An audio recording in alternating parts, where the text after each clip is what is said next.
¿Cuál es la opinión del Comité Empresarial Ecuatoriano en torno al acuerdo logrado con el Fondo Monetario Internacional? La entrega de 10.200 millones de dólares en 3 años a través de este convenio. Está conmigo Roberto Aspiazu, director ejecutivo del Comité Empresarial Ecuatoriano. Roberto, bienvenido, muchas gracias. ¿Cuál es su primera impresión? Yo creo que es positivo, en realidad esto lo veníamos esperando desde mucho tiempo a la fecha, recordar a la opinión pública que en realidad veníamos hablando de la eventualidad de un acuerdo con el Fondo Monetario, con los multilaterales, inclusive durante la etapa postrera del correísmo, quiero decir, 2014, 2015. 2014, 2015, en efecto, cuando ya se profundizó la crisis y vimos la necesidad de que el país vaya cambiando el modelo de uno que dependía excesivamente del endeudamiento público, tanto externo como interno, a otro que genere mayores balances en cuanto al equilibrio de las finanzas públicas, eventualmente en la transición con el apoyo de los organismos multilaterales de desarrollo, y eso es lo que finalmente se ha logrado. Esto, desde mi punto de vista, ha sido un ciclo de maduración, abre una expectativa favorable, optimista, pero va a depender mucho de hacer la tarea que el gobierno de Lenín Moreno no hizo desde el comienzo. Yo quiero recordar que desde septiembre de 2017 se expidió un decreto ejecutivo en materia de austeridad fiscal, pero si uno hace el balance respectivo, no se ha cumplido el mismo. Por ejemplo, se indicaba a todas las dependencias gubernamentales que tenían que presentar un informe trimestral de justamente la reducción de personal y de alguna manera también los pasos que se estaban dando en la dirección de la simplificación de la estructura de la institucionalidad del Estado, pero finalmente no ha ocurrido mayor cosa hasta la presente fecha, en donde yo pienso que de modo propio los plazos se tornan totalmente perentorios. Ahora, ¿va a requerir una reforma tributaria, una reestructuración tributaria, de acuerdo a lo que dice el ministro de Finanzas? Bueno, se está hablando... Eso pasa por la decisión de la Asamblea. Pasa por la decisión de la Asamblea, pero eso no va a ser inmediato, eso quedaría para el final de año a efectos de que cualquier reforma tributaria que se habla en términos de racionalización de distintos gravámenes se daría en términos de aplicación a partir de 2020. Así que todavía no lo veo como algo inmediato que se va a introducir con fuerza en la agenda nacional, pero evidentemente es un tema que nos preocupa. Se especula desde ya sobre la eventualidad de un incremento de 2 puntos del IVA, pero eso habría que ver. Yo no veo una iniciativa de esa naturaleza con el respaldo político necesario en una asamblea donde el morenismo es minoría y donde el gobierno tampoco controla su propio bloque, tal como se evidenció en la discusión de la Ley Orgánica de Comunicación y particularmente en lo que tiene que ver con el artículo 98 referido a la publicidad de carácter nacional exclusivamente, que el veto se lo había tirado abajo y que finalmente el gobierno no consiguió un solo voto del oficialismo para respaldar el veto. Entonces uno se pregunta qué va a pasar cuando temas verdaderamente candentes como este de la reforma tributaria vayan a la Asamblea. Yo mismo no lo sé y sencillamente reflejo mi escepticismo. Ahora, el hecho de que se eliminen algunos impuestos y se optimicen otros, que es lo que ha anunciado Richard Martínez, ¿le ve de manera positiva el sector empresarial? En realidad estamos manejando todavía un concepto general, esto tiene que quedar aterrizado. Pensamos que de una manera u otra el impuesto a la salida de divisas tiene que ser eliminado. Saludamos el pronunciamiento del ministro Campana durante su rendición de cuentas hace 2 días en Guayaquil, en donde anunció de que desde su punto de vista el ISD debería desmontarse de manera plurianual a razón de 1.25% cada año y pienso que por ahí tenemos que avanzar porque los costos de producción, y hay la asociación relacionada al tema tributario específicamente, tienen que ir reduciendo porque es evidente que en dolarización el país ha venido perdiendo competitividad, se ha vuelto un país caro y frente a ese escenario evidentemente hay que tomar medidas, ¿no? y definir estrategias en términos de política pública.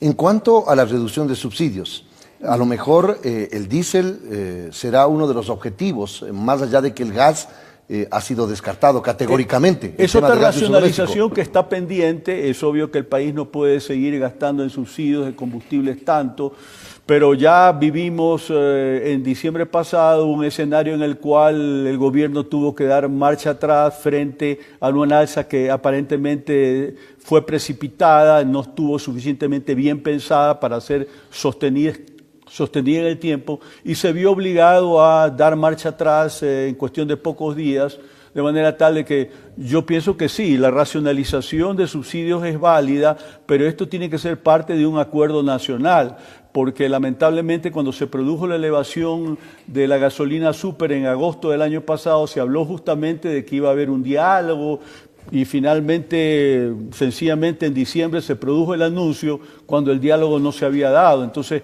es importante que cuando hay un pronunciamiento de esta naturaleza nos aseguremos que se le dé continuidad y se convoquen a todos los actores que tienen que participar en una discusión de esta naturaleza. Reducción, eliminación de exenciones es otro de los objetivos, porque eso permitirá tener recursos. Pero nuevamente estamos hablando sobre conceptos de carácter general. Claro, entonces evidentemente. Hay que ver exactamente. Pero eso podría involucrar al sector empresarial. Sí, evidentemente que sí, porque por ejemplo hay algunos sectores que tienen eliminación de pago del 12% del IVA y evidentemente presumimos el gobierno podría estar. En cuanto a productos de la canasta básica, eso va a ser imposible. Eso va a ser imposible, pero hay otros rubros que están exentos también de IVA, entonces no son los únicos, de manera tal de que, como le digo, tampoco podemos ponernos en plan de especular sobre algo que no está en firme en términos de una propuesta, más allá, repito, de estos conceptos generales. Así que vamos a ver.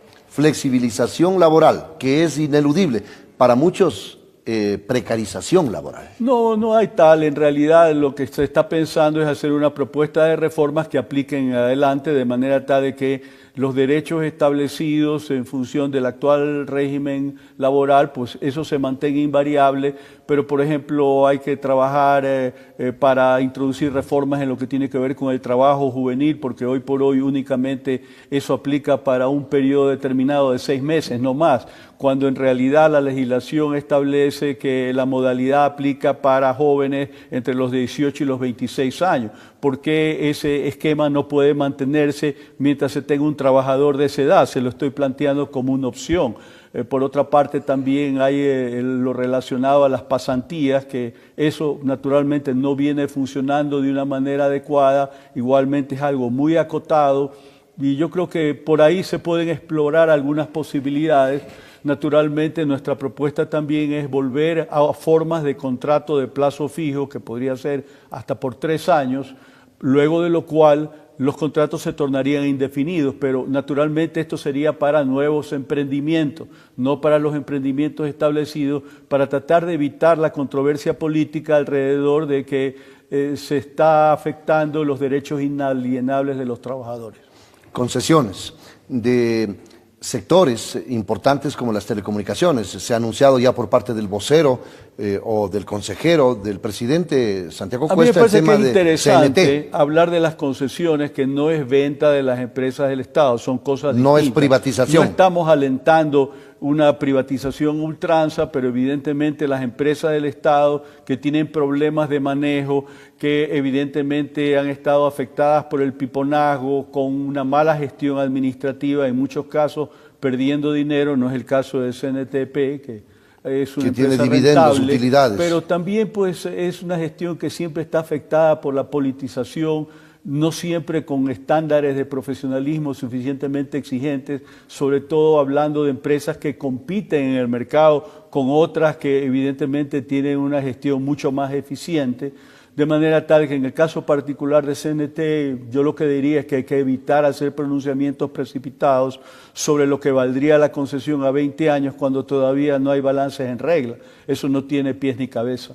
Recuperación de recursos de la corrupción. Ahora mismo la fiscal se encuentra en Brasil tratando de recabar información que es de dominio público y que la conocimos en el 2016, en el 2017. Imagínese usted la paradoja, y resulta ¿no? risible aquello, ¿no? O sea, me parece descabellado que el juicio que se sigue por el caso de Brecht en la Fiscalía en particular no se haya incluido la denuncia que hizo o las delaciones de Mameri o de José Concenciado Santos. O sea, verdaderamente que eso es descabellado y lo único que hace pensar es que todavía el correísmo sigue manteniendo mucha influencia en la Fiscalía, de modo tal que tiene capacidad de paralizar estos procesos o de alguna manera impedir que el informe correspondiente esté anexo al proceso respectivo, lo cual pues a estas alturas luce como algo sin sentido, descabellado, pero finalmente es la realidad. Y agrego también, y me parece muy importante, lo que sucede, y este es un caso, porque finalmente hay muchos otros también. Es una de las empresas contratantes del Estado, hay muchas otras empresas. Claro, ¿no? el tema de la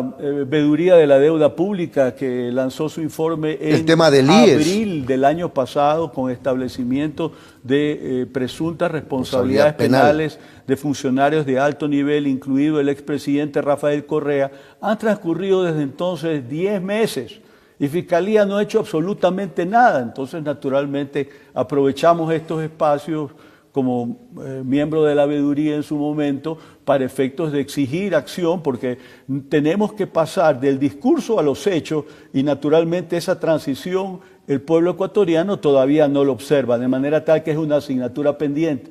El hecho que el presidente Lenín Moreno haya anunciado que va a integrar esta comisión internacional de 5 miembros, me parece que es un paso adelante y ojalá esto se concrete lo antes posible y no quede únicamente como un tema de discurso. ¿Debemos tener esperanza de recuperar algunos recursos para poder ser empleados en aquellas necesidades básicas y las responsabilidades que tiene un Estado con muchas situaciones problemáticas? Yo creo que ese es un objetivo, pero creo que sería engañar a la opinión pública de decir que eso se puede cumplir en el corto plazo, porque naturalmente sabemos que la justicia es recursiva en términos de brindarle la garantía constitucional de inocencia presumible al sindicado, al procesado, de forma tal de que cualquier recuperación de fondos o de activos tendría que darse al concluir procesos que de modo propio tienden a ser muy largos, de forma tal que, como digo, no cabe generar una expectativa muy de corto plazo